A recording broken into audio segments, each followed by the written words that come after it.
I just had a random question that sort of Yes. popped up. So when you calculate the second derivative at a point, does it still make sense to interpret it as curvature if that's the value is imaginary? Can that happen? I gave you integral. The amazing thing is that on a real line, if it's curved downward, so you have nice curvature and it's top of the hill, you know how to do an integral which is e to the minus x squared Gaussian integral.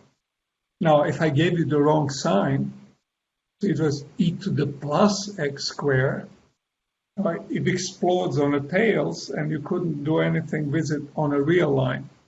However, if you stick an I in front of x squared, you can compute it any place, and that's actually, what we use in both wave mechanics and quantum mechanics when we study semi-classical approximation.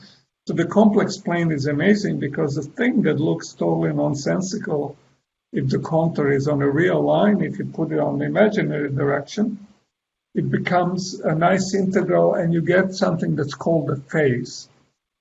Now this phase, in your calculation, it'll be trivial. You'll find out that you get a phase which is e to the I pi when you do this saddle point calculation, which in this case is exact because you're computing Gaussian just in complex plane.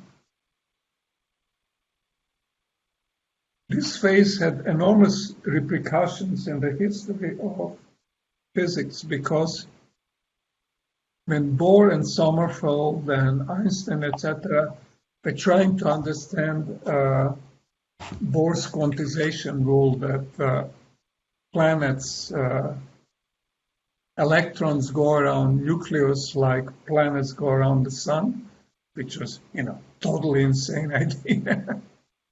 But if you complexified it and made it waves, so if you use the Broglie assumption, you could produce Bolmer series. So the reason why this theory, which was one of the crazy theories of 1920s, looking at atomic spectra, worked is that Bohr not only reproduced Bolmer series, which any crazy on your Twitter feed could do at that time, he also made a prediction of what happens when you have a helium with two electrons and strip one of them. They could do experiment on that.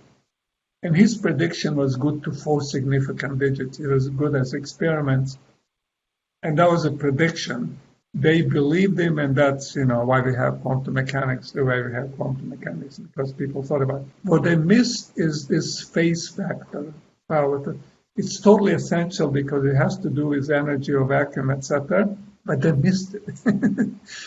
So they had to invent matrix mechanics and wave mechanics. They could not continue along Bohr-Sommerfeld quantization route because they missed it until 1948 or something like that.